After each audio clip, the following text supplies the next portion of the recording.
Afternoon, everyone. Welcome to today's Salon Conversation, Choices That Change Everything, Breast Cancer, Advocacy, and Second Opinions. My name is Carmen D. Harris, and I serve as a Community Advisory Board member for the Bench to Community Initiative, BCI, the program bringing you today's conversation to life. I'm honored to be your moderator. At BCI, we are committed to bridging the gap between research and community, especially when it comes to the health of Black women.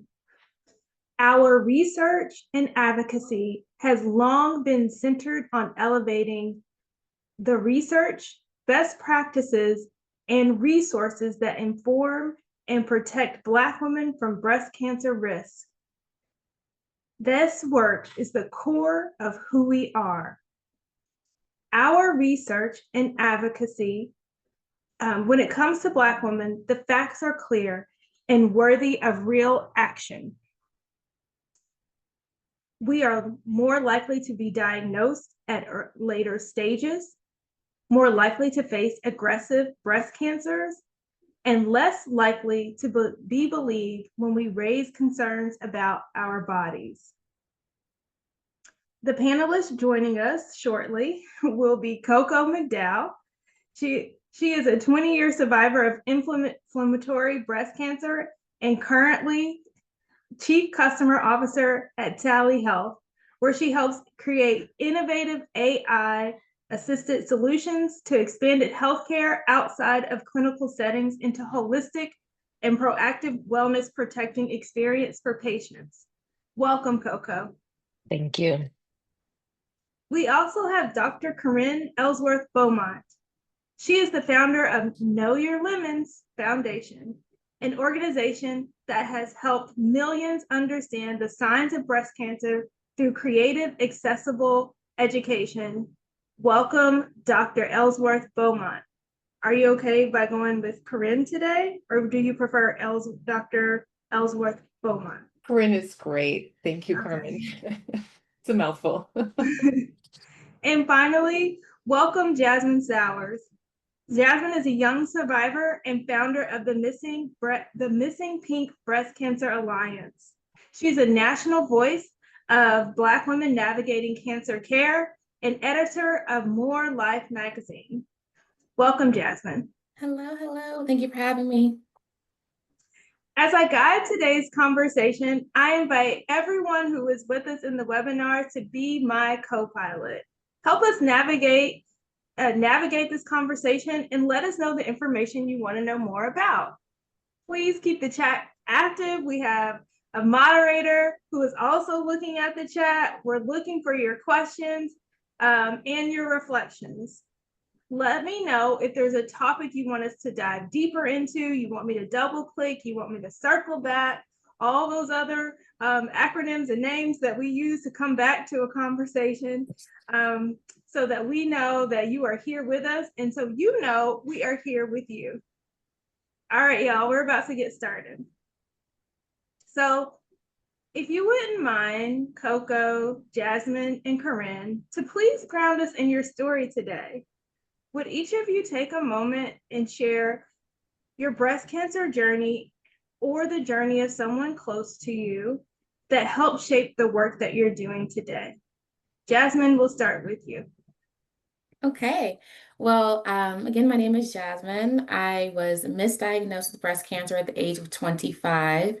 I didn't receive the appropriate screening, and I also didn't know what kind of screening I should have been asking for.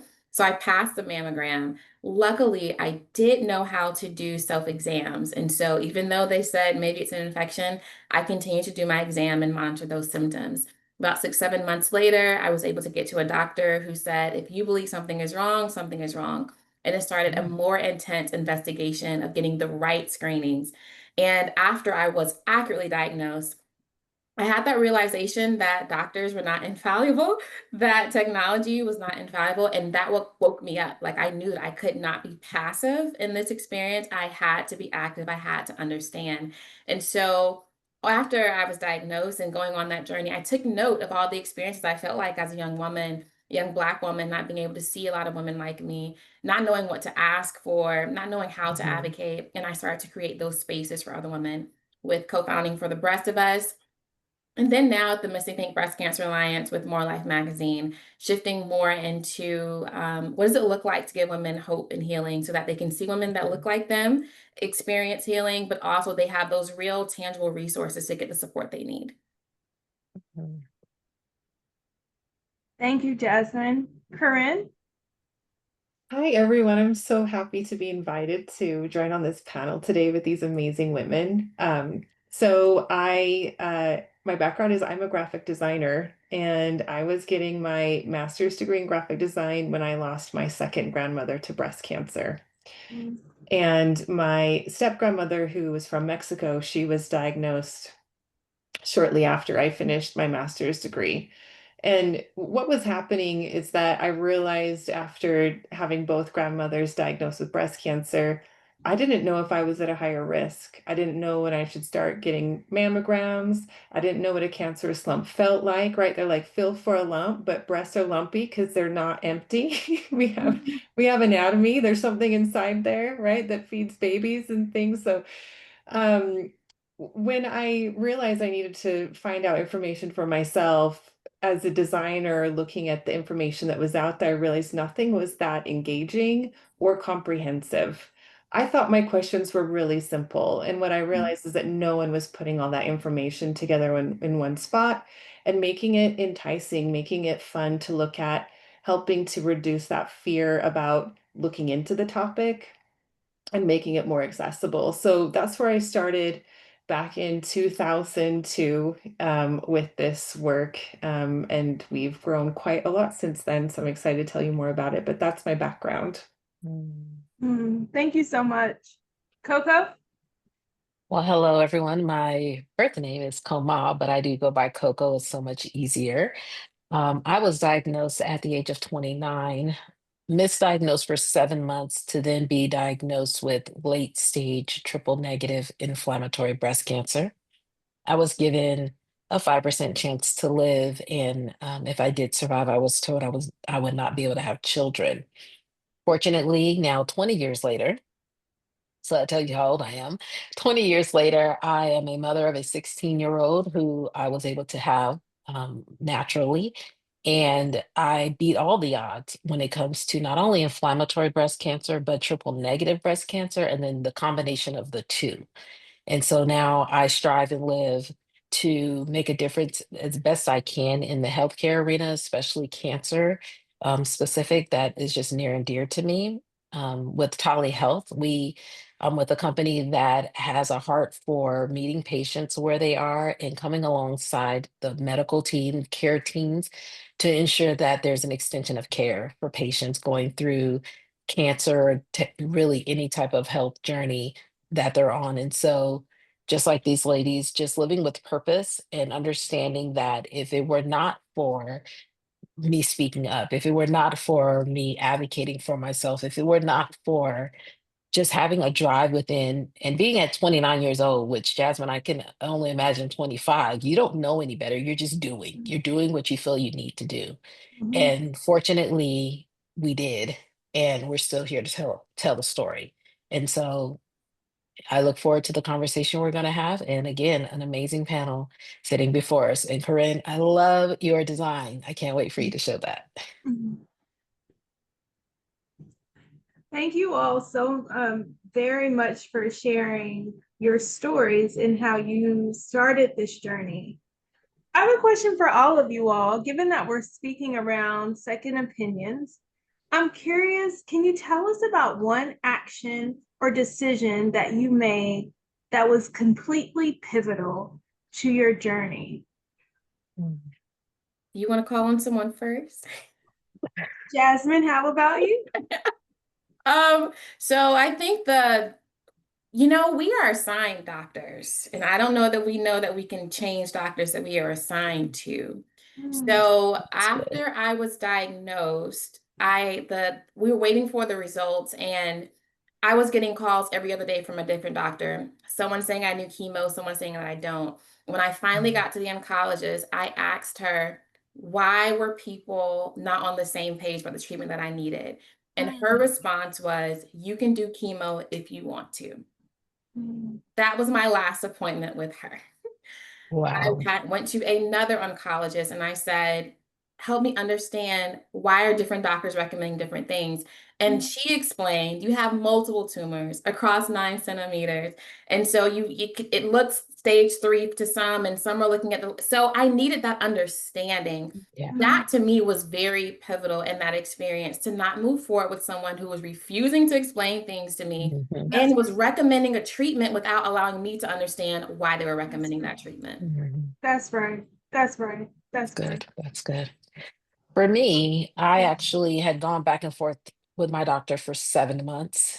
And throughout that time, I was told there was nothing wrong with me because I was too young to have cancer. And so, after symptoms for inflammatory breast cancer, they're very outward symptoms. So, as the symptoms progress, by the time we got to month 6, and I'm like, my right breast is double the size of my left.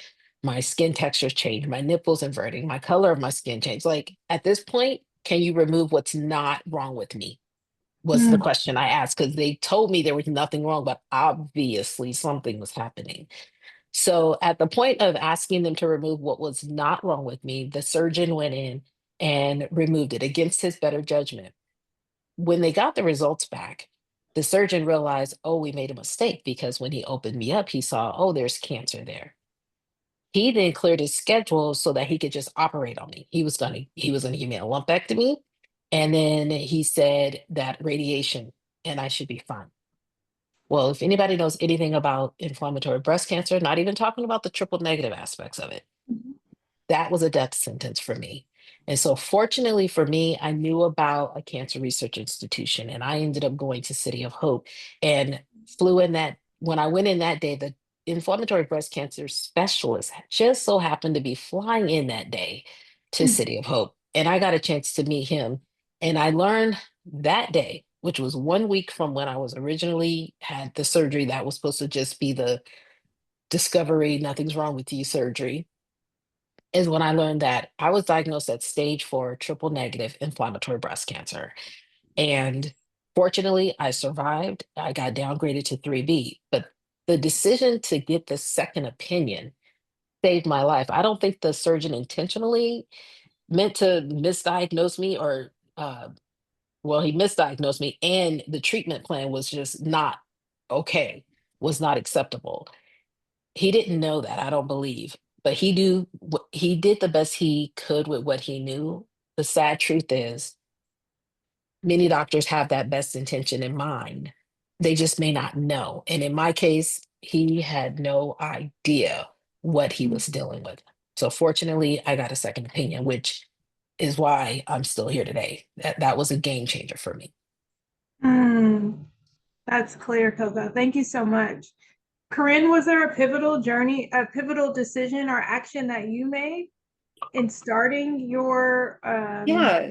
So I can speak about being able to have lots of conversations with patients over the last 25 years and what made the difference for them. And, absolutely, Jasmine and Coco have explained it's about advocating for yourself. One phrase that we have found is super effective is that if you're talking to a physician about anything and you feel like you're not getting that, okay, let's go check this out. Let's get that referral. Let's get that order in. When they say you're too young or whatever, you say, how can we be sure? Mm, How can we be sure? And then they say, well, to be sure, it would be a biopsy or to get that mammogram or whatever. And you say, great, let's do that. I that's want to good. be sure. I don't want to How be can we coming be back sure? 6 months from now because you're not worried. I'm not here at this appointment to make sure you aren't worried about my health. I'm here Mhm. and that's enough. I love So give yourself that permission to be like, I've taken the time to make the appointment and I'm here. And that's the only evidence I need for additional testing. Mhm. Yes, you have to argue things out with your insurance company, right? But how can we be sure is the best one. And being able to have that second opinion is really important. And when we think about it, it's more the medical arts than the medical sciences in a lot of cases, right? And so you can talk to 3 doctors and they'll give you 3 different opinions, and one of them will see it slightly this way and one of them will see it slightly the other way. And not all of them will have the same amount of knowledge. And I think we have this assumption that if it's this kind of breast cancer, and not realizing how many different types of breast cancer there are out Right. there, and the combinations of things, like there can be genetics involved, the stage is part of it, if it's ER positive or HER2 negative or triple negative, all of those things combine to give you different tools to use. And some might want to do those tools in different order. Some might want to do tools for longer or shorter. Some might suggest something over another thing. And there might not be one right way for every person. So you've got to do that. But having that relationship with the physician where you feel like I'm being heard and I understand their answers is really important. If you don't have that, it's going to compound the problem more, because you'll always feel like I don't quite know what's going on. And that's the worst feeling to have when you're going through a situation like that. Yeah, That's good. I appreciate that. Well stated. And if I would, what I hear you saying, and Jasmine and Coco, is there's this underlining piece around trust. First, trusting yourself, and then being in a relationship with your care providers that you also trust. And I've heard some key questions for those who are listening. First, I heard clearly, Corinne, you say, how can we be sure? How can we be sure? Jasmine, I heard you asking a set of questions around, why am I getting different opinions? Can you explain to me the variation across perspectives that doctors may have? That helps me make an informed decision. And Coco, I heard you say, clearly there is something wrong and you think there's not. So tell me what's not wrong. You use their words and flip the question toward them. So I appreciate the perspective that all of you all brought on some key questions around why it's important to pause, how you can ask, how you can advocate for yourself. Thank you all so much for that.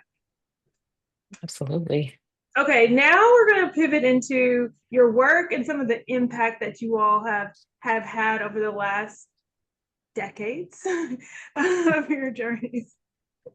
We've heard powerful themes across your stories. The importance of not stopping at the first answer, the first opinion, the first moment, the first offering. The importance of pausing and listening to your body. And you all not only kept going beyond the first answer that you received, but you're building life-saving resources. So let's talk about them.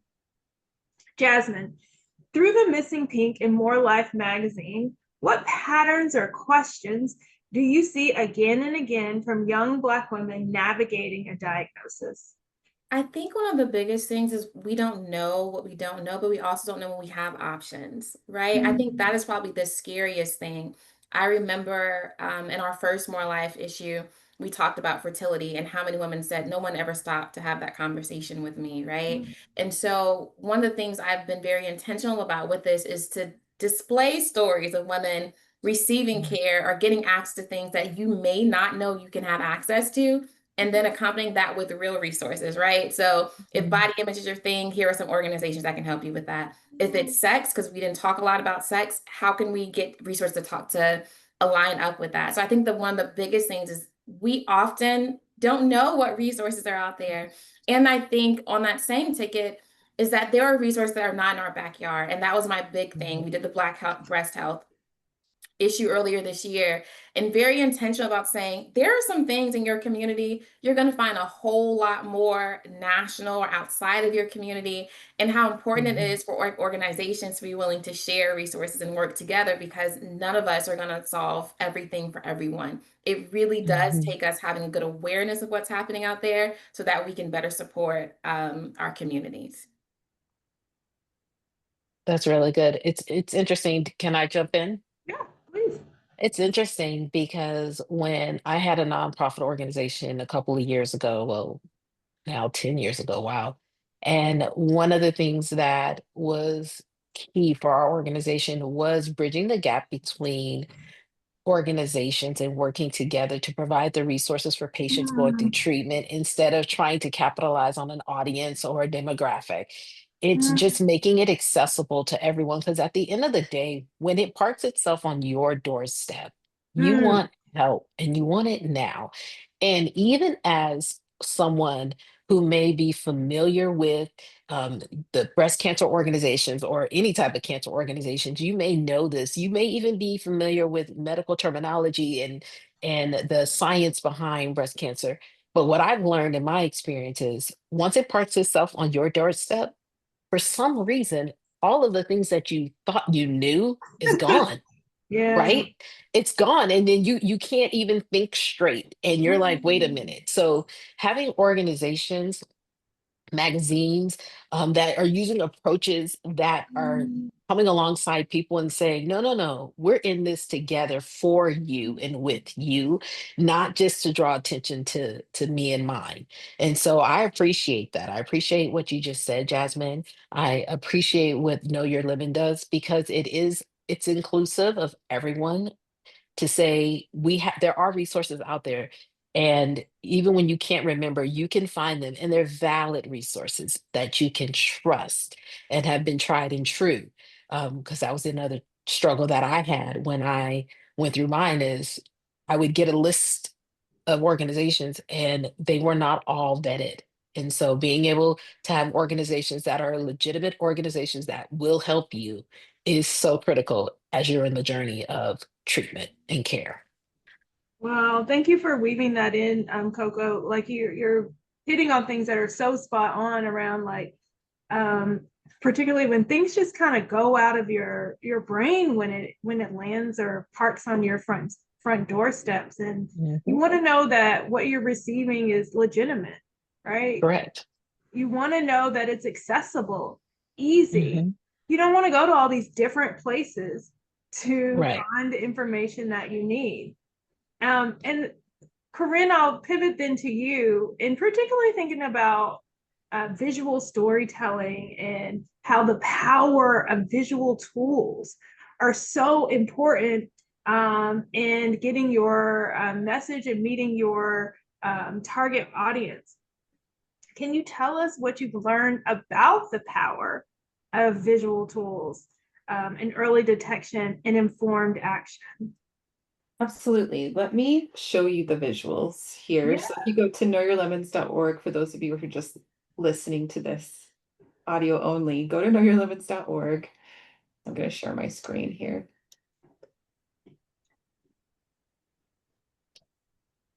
All right. So what I did is I was like, how can we visually talk about breasts without showing breasts? Because as soon as you show breasts, it gets censored, right? Right. And how can we make this topic a little bit more friendly and accessible? And so, there's nothing harmful about lemons. They're cheerful, they're yellow, they bring zest to life, right? Like they're all good things. But there's also the phrase of like, when life gives you lemons, make lemonade, right? So this is lemonade for breast cancer. So here you Mm, can see that there are 12 lemons inside an egg carton. The reason why they're inside an egg carton is because it helps you remember 12. And then when you see them all side by side, it's really easy to compare and see them. If I showed you like 12 that's right. individual lemons, our brains just don't process that very well. So this shows the 12 symptoms of breast cancer. Each one of these symptoms is explained in the Know Your Lemons app. Our Know Your Lemons app won the best health and fitness app this year. We beat Apple Fitness. So we're really excited about Mm. that. And we partnered with Touch, the Black Breast Cancer Alliance, and we have a version of the app that is specifically for Black women. So it talks more in depth about Black breast health issues. So highly recommend that you get it. And then later on this week, we're going to be adding to the app the ability for you to do a risk score. So Mm. and then we have customized screening plans for you based on your risk factors. So you can go in and talk to your doctor and say, well, because of this, it says I should be starting mammograms at an earlier age. So, and then we're working to find models that are really specific to Black breast health because Black breast health is different.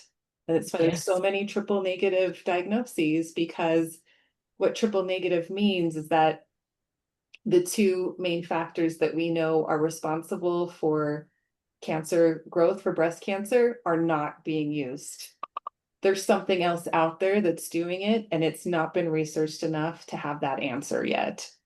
So there's been a huge push and a lot of work to make sure that we are including Black women more in trials so that we can get this information, and focusing more research efforts on trying to understand why Black breast health is different, why Black breast cancer is so different, happening at earlier ages. All of that is part of it. So by being able to show people these are the symptoms for people who are not yet of a screening age or have really dense breasts that don't work very well with mammograms, which is also an issue with Black breasts, is knowing what these symptoms are and being able to advocate for yourself. So Coco, when you were talking about this, there were several of these lemons Oh, yes. that were presenting, right?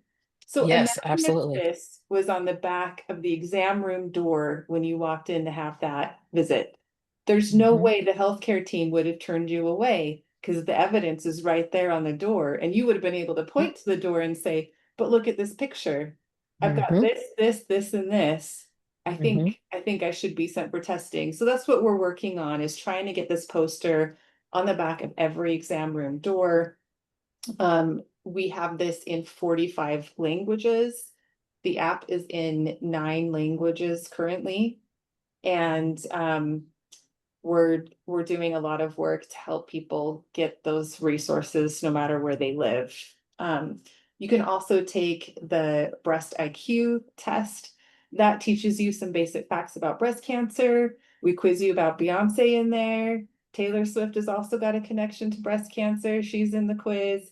So we're just helping you understand more about what you need to do if you've got a risk plan, if you understand your risk score, and having a screening plan in place, and understanding how to advocate for yourself. It will teach you how to do a self-exam.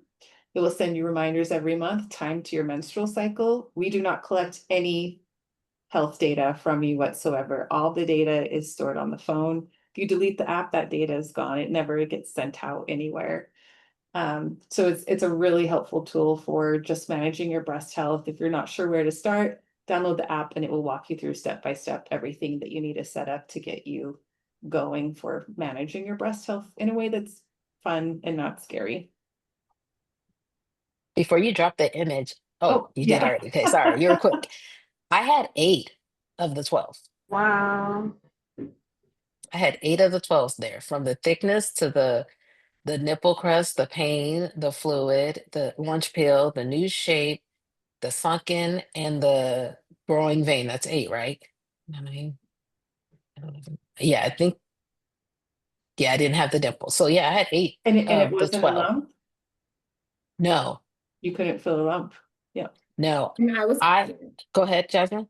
no, I was gonna say the same thing. Like, I didn't have a lump either. Like I said, I had multiple tumors across 9 centimeters. I never felt a lump. However, I did have a swollen breast. I did have pain, and they were telling me that breast cancer isn't painful. So I so Yes. appreciated that graphic. That was one of the things they kept saying. Breast cancer isn't Yep. painful. Yep. Yeah, yeah. Yeah. And like, pain is a really tricky one, because our breasts hurt a lot from just menstrual changes with our cycle. So Right. we call it breast cycles. The last half of your menstrual cycle, so like maybe day 14 to 28, is going to be more estrogen and progesterone in your body. And what that's doing is it's preparing your body for possible pregnancy. So there starts to be like changes in your breasts, and that causes temporary lumpiness and tenderness. And when our breasts start talking to ourselves, like talking to us, they get chatty. That's when we start to feel around and we're like, ooh, I feel something. And then it's not there a week or 2 later. And then we're like, what is that? And we're like, this is really confusing. I'm not going to self-exam anymore because I don't know what I'm doing. Right. So being able to exam a couple days after your period ends every month, the Know Your Lemons app has a period tracker on it, so it can send you a reminder at the right time, so that you can like compare like for like every month, instead of just like this or that. If you don't menstruate anymore, then it will send you a reminder on the 1st of every month. And so that can help you kind of get into that routine and that habit. But being able to kind of clock what the changes are is really important. And you'll hear healthcare providers recommend against self-exam. And so I just want to explain that a little bit about where that's coming from. You're working very hard to unpick this, but the summary of it is that there was a study done in China in the 90s. It was a very well-designed study. They tracked like 10,000 women over a long period of time. And what they found is the group that they taught self-exam to and asked them to self-exam every month had the same result in the number of deaths with the group that did not. The problem with that was that when they looked at the study, most of the women in that study were size A and AA, and they were very good at finding small lumps. So that does not work for a general population in the US, right? There were some other issues with the study, but the problem is that the medical community cannot make recommendations on things that do not have studies.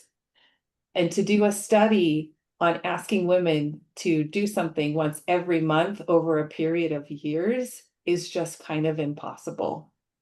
So what we do know is that self-exam can reduce the size of a lump. So I can demonstrate this with you. If everyone holds up your hand and you put your 3 middle fingers together, this is the average size lump found without self-exam by accident.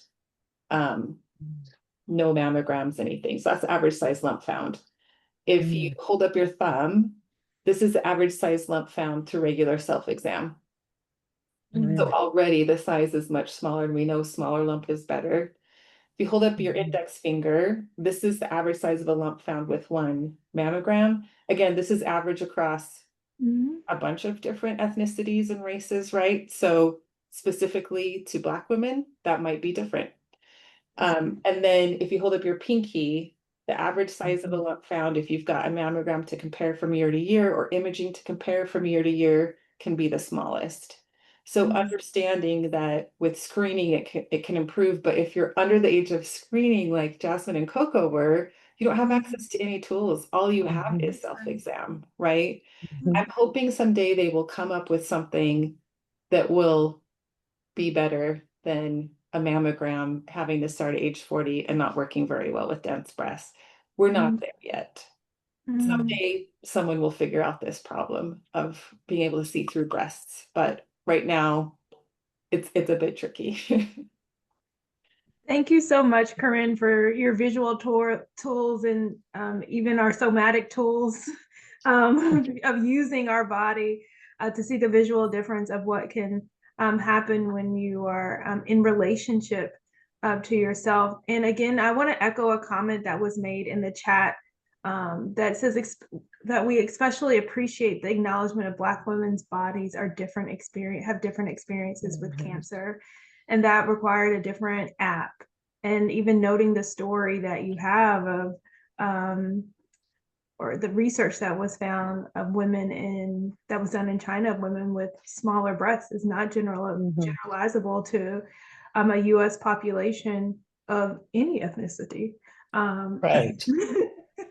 So just want to thank you for acknowledging the variation and the differences with that. I do also want to ask you, Coco, about your tools with telehealth and what you have found with exploring around AI assisted tools and platforms that create better experiences and outcomes for patients. What has the work taught you about prime areas where people, particularly Black women, need the most support? I think, well, with telehealth, we are a company that I am a survivor of breast cancer. And then our founder, he actually had a journey with his daughter who, very young, 2 years old, I believe, and he had to seek out assistance for his daughter. And so this is what birthed now telehealth. And so what telehealth does is we provide an extension of care for medical teams, and it allows for a patient being diagnosed with anything, and they're on a journey that has to be tracked. So in my case, if when I was diagnosed, I was highly monitored because of the aggressive state of cancer. And so when I had the symptoms that would present for me through treatment, I had every side effect you can have. I mean, I got to a point where I was like, I believe I am literally 1 in a million. I need to play the lotto or something because I would get all the things that they say, only 1 in a million get this. Well, I got it. And so, and I still to this day have to be careful of medication because I always get that one that says, go to the emergency room, call your doctor. So I'm 1 in a million. But in treatment, with Dolly Health, we have a RPM, a remote patient monitoring, that would have monitored me through my chemo phases, and I would go every 14 days for chemo. But as symptoms would persist, I would have been able to track the different reactions and responses to the medication that I was on, the chemo cocktail that I had. It would also track my blood pressure, my heart rate, which now I'm presenting 20 years later and having issues with. But it tracks all of the different components as real time for a patient so that a doctor and medical team would be able to monitor it from afar so that I didn't have to continue to go into triage. I ended up going, City of Hope always had a triage unit available 24/7. And I found myself in triage more times than none because I didn't know. We didn't know, is this okay? I don't know. So let's go. And we would just go to be safe, right?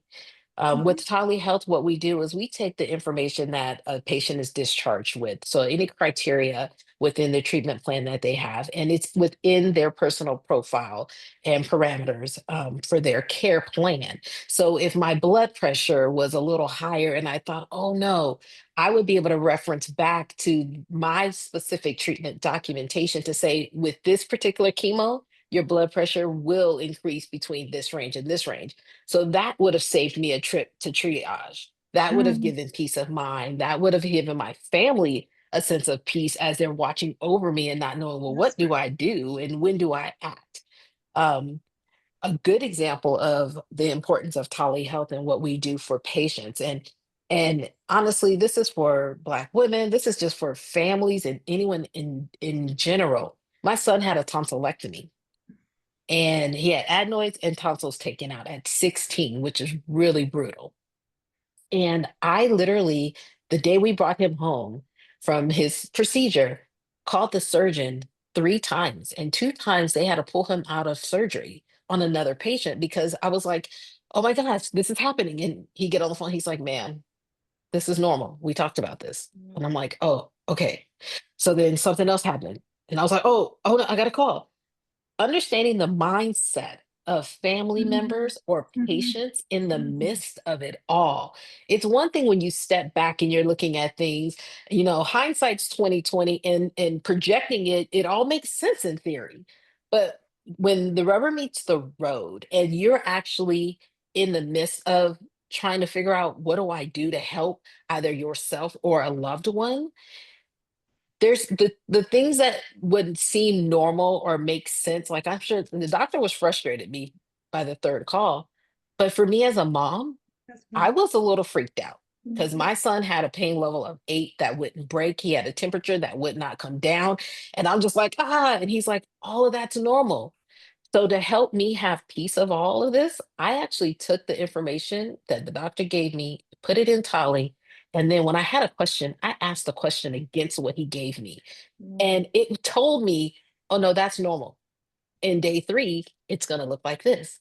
And in day 4, it's going to look like that. And I was like, okay. And then I stopped calling the doctor because I wasn't able to. And as patients, you're not able to digest the packet of information you go home with. You just can't.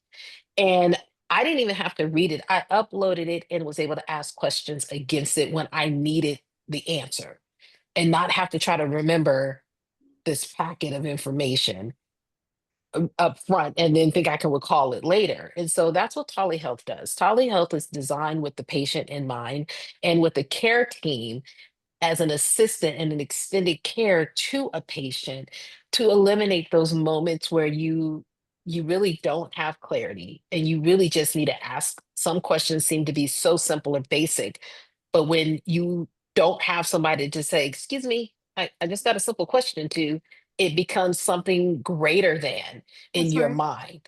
That's Because right. the worst thing you want to do is to not say something, and then it turns out to be catastrophic. So you have to ask because you just want to make sure. And that's what telehealth is designed to do, to help in those moments, especially in the middle of the night, to get you through and to be monitored through your journey. That's so helpful to know, Coco, and I very much appreciate you bringing in the experience of a caregiver and caretaker in this journey, particularly in the sense of like what I hear you offering for us is there's sometimes this information will go outside of us when you're in the role of a patient or caretaker. And that's a hyper intense moment when you Yes. deeply care about your loved one going through, and having a place to, one, know your limits, can ground, having a place to bounce off information to say, this is what's to be expected. And in day 2, you can expect this. Day 3, you will see this. If you don't see this, call somebody else. Yes. You become the tools that you all have provided provide another sense of resource, grounding, listening ear, and empathy. Yes, absolutely. Empathy. So thank you all so much for what you all have brought to the table for those of us who are journeying through life. life. We're going to close up with a bit of, I'm very curious around the experience that you all are having around the embodiment of hope and empowerment. Again, I use the word agency. The idea of knowledge and knowing our bodies, this is somatic experience, whether it's anxious or grounding, that you all give. And we think about advocacy and survivorship, those feel like foundational elements that help carry us through. For the women, or for anyone who is watching, and those who are trying to tap into their power and hope as they navigate feeling perhaps overwhelmed or scared or unsure about asking questions or seeking support from their doctor, or seeking their input from a source of information or a new doctor. Jasmine, I'm going to ask you this question first. What's your message to that person? Can you repeat that? This is for the woman that's trying to find her voice.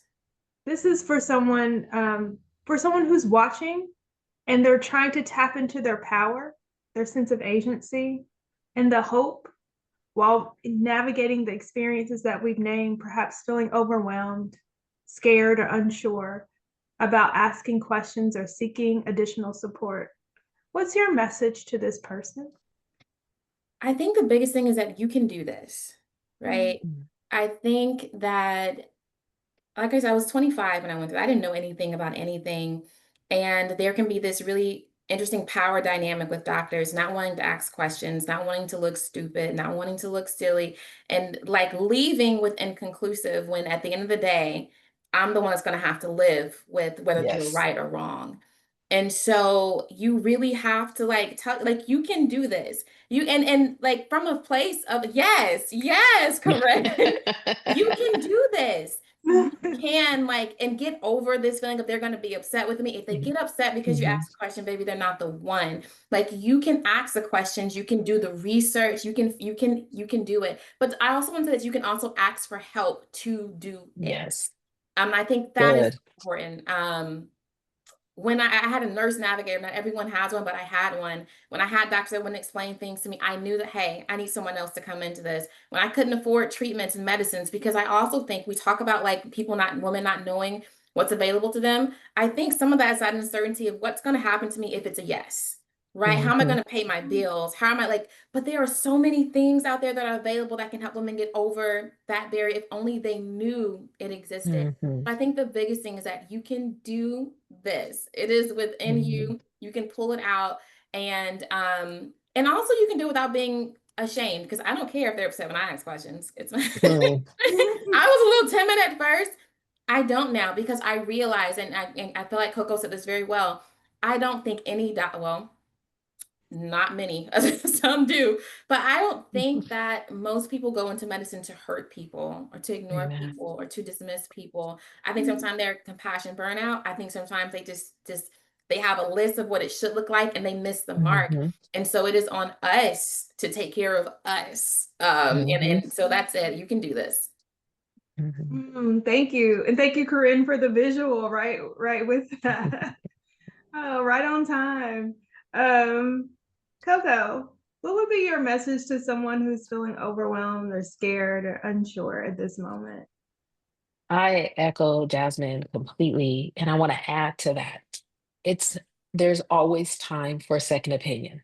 Mm, I tend to run into people, men and women alike, who feel like I'm diagnosed, they need to treat now. I don't have time for a second opinion. I don't want to make them mad. I don't want to, There's all this angst behind getting a second opinion. I've learned that a good doctor is not threatened by a second opinion. A mm, good doctor, a compassionate doctor, an empathetic doctor is not intimidated by a second opinion because at the end of the day, they would rather you live than you die because they made an error. My surgeon came back to me after my diagnosis, the real diagnosis, and after treatment. And he apologized. And he said that he changed the way in which he practices medicine. Now he listens to his patients. He takes into consideration what they're saying. He is now curious. And so if you're in a state where you're being diagnosed with anything, you need to know you can get a second opinion. It is worth your time. And honestly, in our case, it could be a matter of life or death. And it is not worth the gamble to take a second to get a second opinion. And so I highly encourage that. I learned through my work with telehealth that only 10% of people diagnosed globally, 10% actually seek a second opinion. wow. That's scary.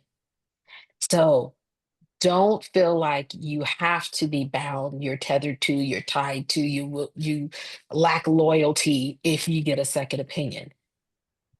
At the end of the day, like Jasmine said, you're the one who's going to live or die beyond this. So at least do everything in your effort to make sure the treatment plan that is being designed for you is the correct plan for you and the type of cancer that you have. No two tumors are alike.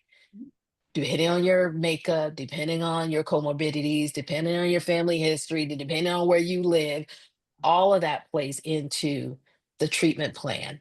And so don't miss that. If you don't get anything else, do not miss that. And just really quickly to piggyback off of that, because you reminded me, as a woman of faith, Black woman, a lot of Christian women, one of the things I have to tell women, I tell them as much as I can, please know the difference between faith and fear. Yeah, Right? come on. Please know when you are acting in faith and when you are doing things that you are afraid of. Because sometimes we are saying we are doing things in faith and we're really afraid of Mhm. being sick. We're really afraid of Right. getting the result. We're really afraid of treatment side effects. And so you Mhm. really have to do a heart check and a gut check to make sure that decisions that you're making are really in faith and not because you're Yes. afraid of the results. It's so important that we tell, Mhm. especially in the church, that we are telling women to Come please on. check in with your wisdom and discernment as those decisions are being made. Oh, that is so key, Jasmine, Mhm. around what you have placed around faith and fear and releasing agency to those who are outside of ourselves in this. And so thank you for naming that so much and Mhm. presenting that into the conversation. Mhm. It's deeply important. Corinne, I'm curious what your message would be to someone who is watching and they're trying to tap into their power and hope and perhaps navigating. I'm feeling overwhelmed, scared, or unsure about questions. And what I really hear you all saying is This is outside of a breast cancer diagnosis. Anything. That's what you're Yes, saying with telehealth. Anything. anything. There is time for a second opinion.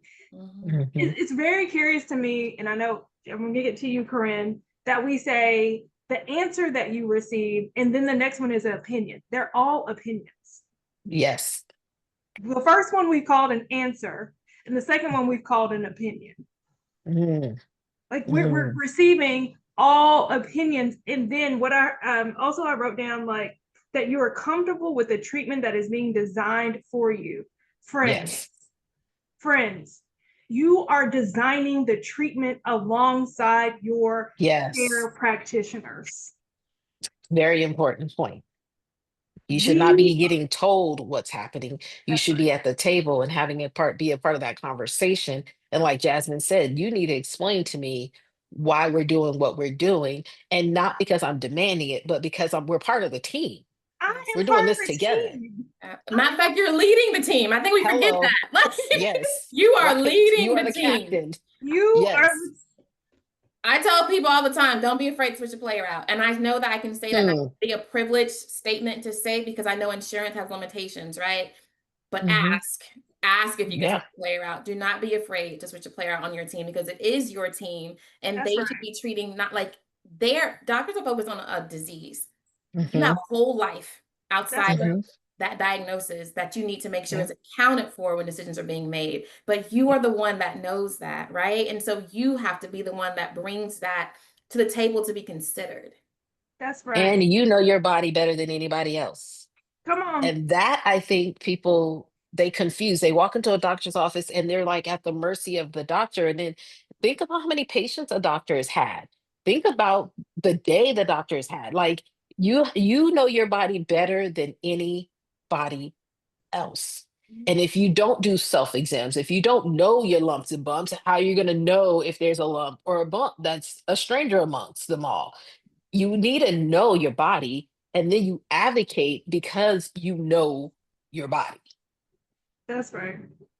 This so reminds me of I don't know when Audre Lorde was writing in the cancer journals, and this is 1980 that she was writing her cancer journal, and she sought treatment outside of the States as a Black woman, and when she was writing, she was saying this very same thing. She said, "It's my body." They are talking to me. She was referring to her doctors as if they're not talking to me about my body. You're talking Okay. about they're concerned, or some doctors may be concerned about a disease state, as Jasmine said, and you have a life to live. Okay. Corinne, I know I asked you a question so long ago. What maybe what advice you would give someone who may want a little bit of encouragement to seek into their own power? Yeah. You know, just to echo on top of this, there are two really important realizations to like understand. The first is no one will care about your health more than you.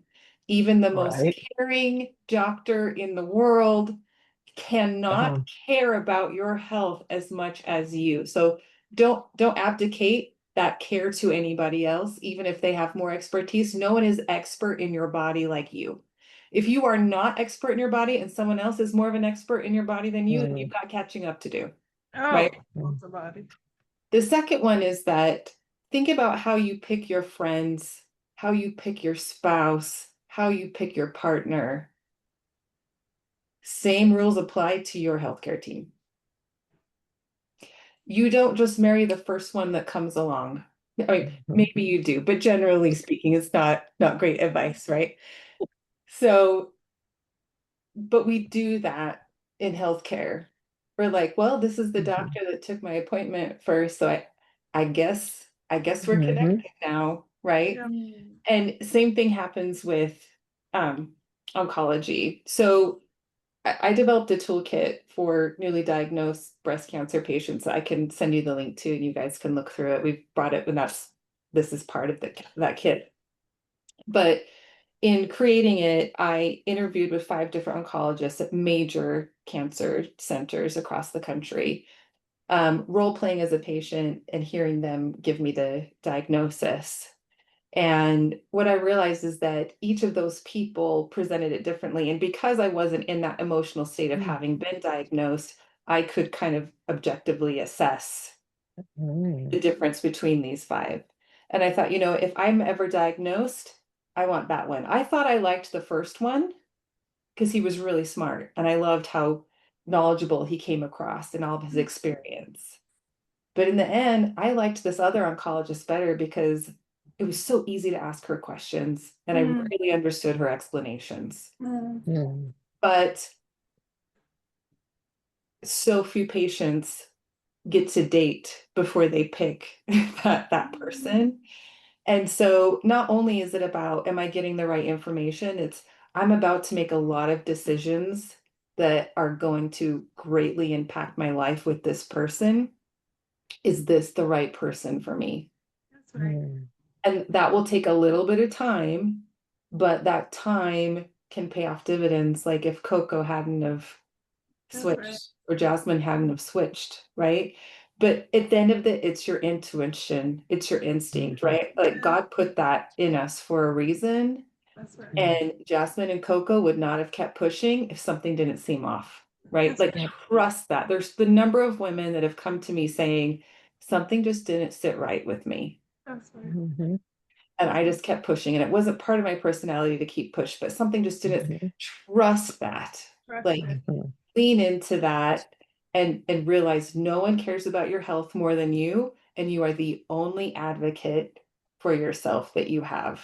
You cannot have the doctor be the advocate for you. They can give you information, you can have a conversation, but at the end of the day, it's you saying, I'm not leaving, and being able to practice that message. I know better than anybody all the stories and ways that it works and doesn't work. And a couple of years ago, I had an issue that I wanted checked out. And I went and they did a mammogram and I have dense breasts and they say, oh, we don't see a concern. We're not going to do the ultrasound as we discussed today. And he, sat me down and said, this is why I don't think you need the ultrasound. And I said, I really appreciate your opinion, but I do not feel comfortable leaving here without this ultrasound. If we find nothing, then that's great. That is the result I want. But this has been weighing on my mind for several months. And I don't want this to weigh on my mind anymore when I leave here. Can you give me this peace of mind by letting me pay for this test? It's not coming out of your pocket. I think that's what I said. Right. Don't worry, I'm not asking you to pay for this. Okay.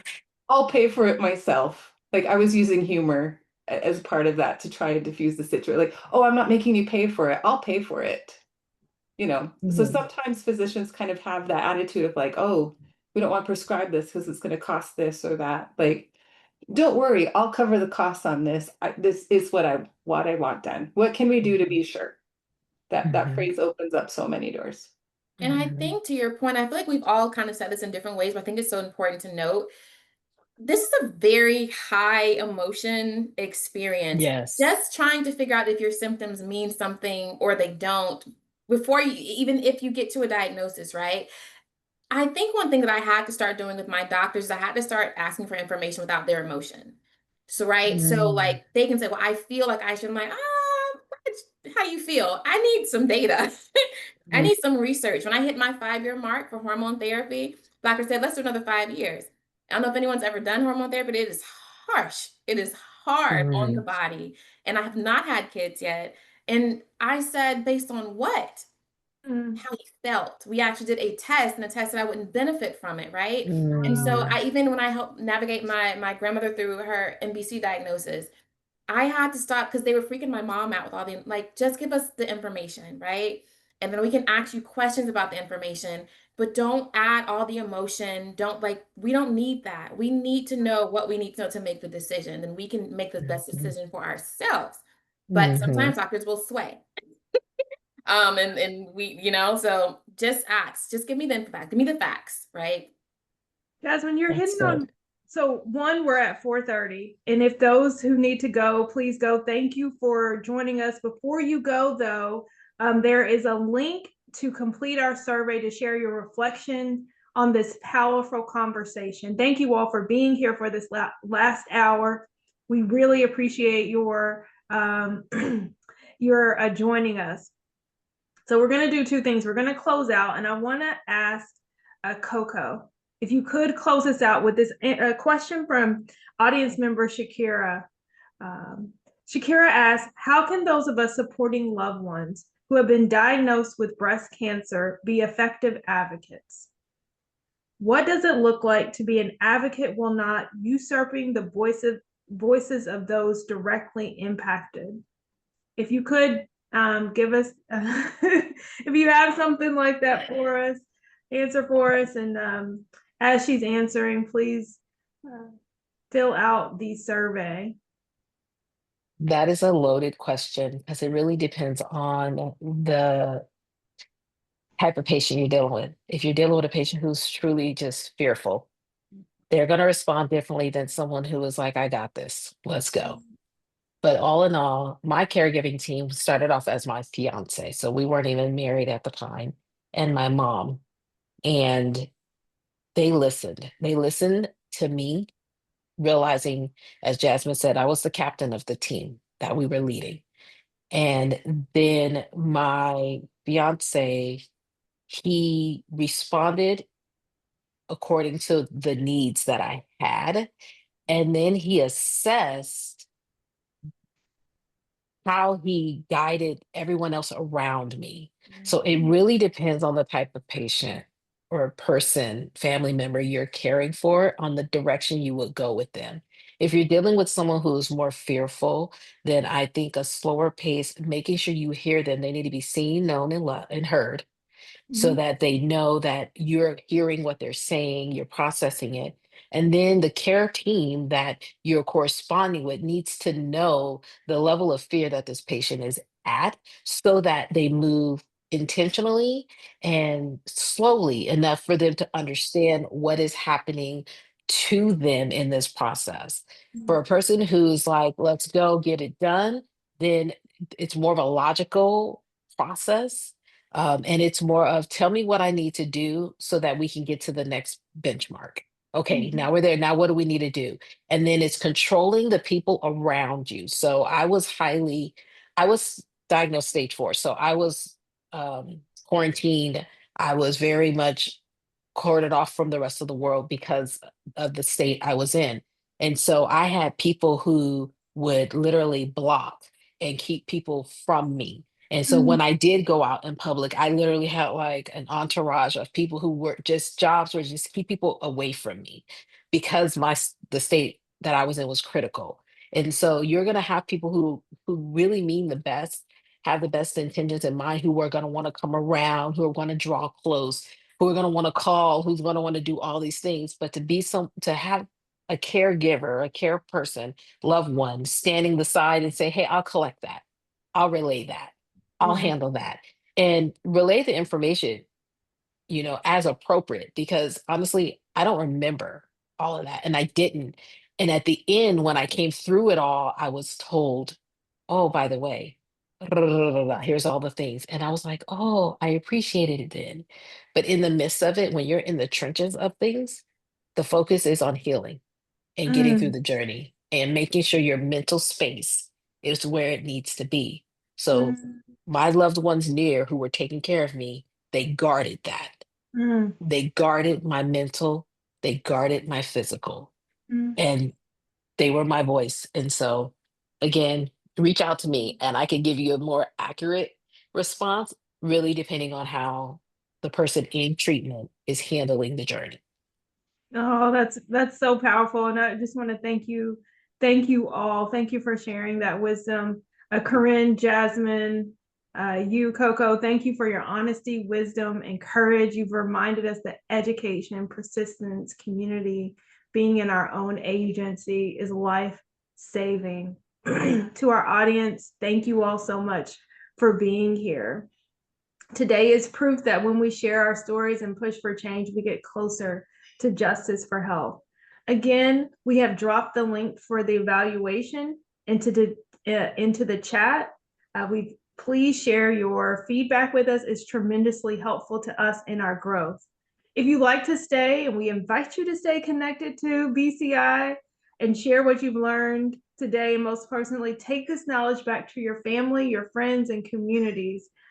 Share the apps, share the AI tools, download them now.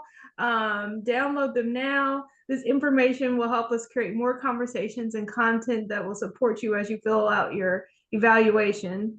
You'll receive a follow-up email with a replay link and key resources, including how to connect to our panelists. So please stay connected with us.